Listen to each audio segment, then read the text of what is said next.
Hi everyone, it's Esther Herbert.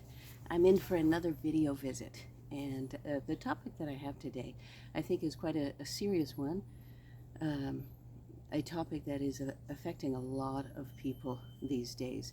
Now, when we think of mental health disorders and we think about are people getting helped?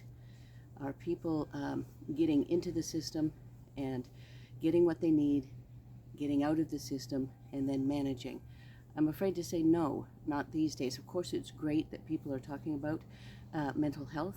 They're talking about it more in the workplace, more in their day-to-day lives, in their family, more than ever. Now, that is fantastic, but there is a problem with that because we don't have the resources to take care of those that are in pretty much desperate need.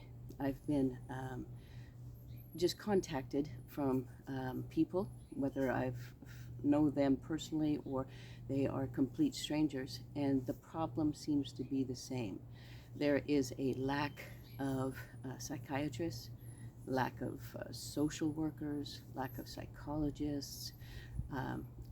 There are not enough staff in hospitals to take the influx of people that are crying out for help. So I'm not trying to do a doom and gloom video by any stretch of the imagination, but I do want you to think about, if you know someone, if someone is dear and close to you, this might be a family member, it could be a nephew, a niece, could be an aunt, could be a daughter, could be a son, could be a sister, a best friend, whatever it might be, they're not getting help. And, the reason is lack of resources, overcrowding in the hospital, people not knowing what to do if it's a complex case.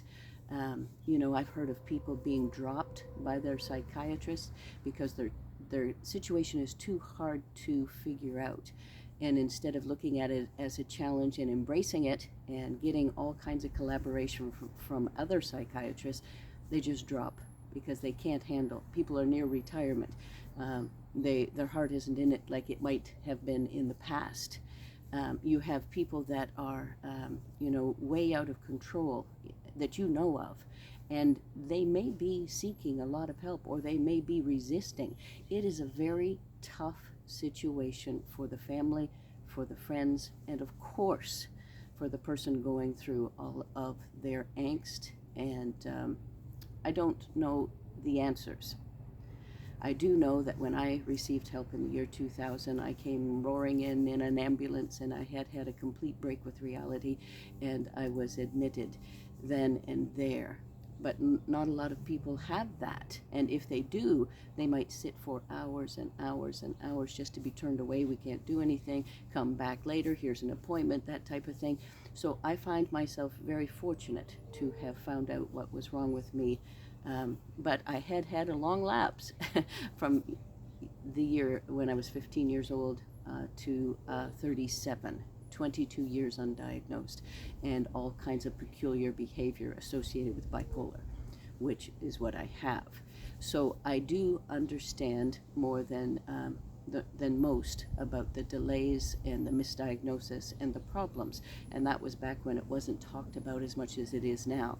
So my best advice from all of my experiences is out to you families. It is a very hard road. You don't recognize the person. They're acting out. They may be angry. They may be giving verbal abuse. They may recluse in their room and not want to ever come out. They might not eat. I mean, it is very scary.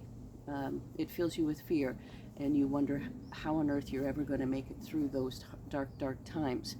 Well, if you're a praying person, definitely do that. That is number one in my recommendation. If you can communicate with people you trust, do that.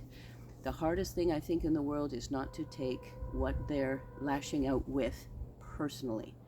Just say, okay, it's what's wrong with them, it's their disorder, it hasn't been diagnosed, or it has been diagnosed. That is what is the culprit in all of this. And just know, I mean, it's so trite sounding, but it's so true. My mom would say it all the time, this too shall pass. Now, does that mean it'll pass overnight or in a year or two or whatever it might be? No, but it will pass, and you will see the light. at the end of this tunnel. And this person in your life loves you, even though they're not showing it. They may be pushing you far away. That's the time they need you the most. You need to listen with non-judgment. You need to say, okay, this is my son and I love him so much, and I'm just going to listen, even if it's ramblings, if it's negative, if it's dark. I'm going to be there for him because I love him unconditionally. And those are the things that you need to do. Of course, seek more and more help. Go to doctor's appointments. Do what you can. But home life, it's so important. If they don't live with you, maybe they're a very good friend you can talk with. I mean, take them out. Even if they say nothing over a dinner, you've taken the time to be with them. And that shows a lot. And it may register much later in their mind and in their life, that how much you cared during the darkest time of their life.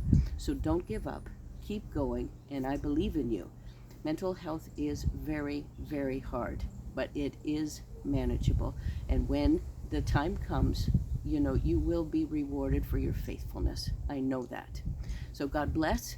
Have yourself a decent week, and know that I care, and your mental health is so important. Take care of it. Okay, bye-bye.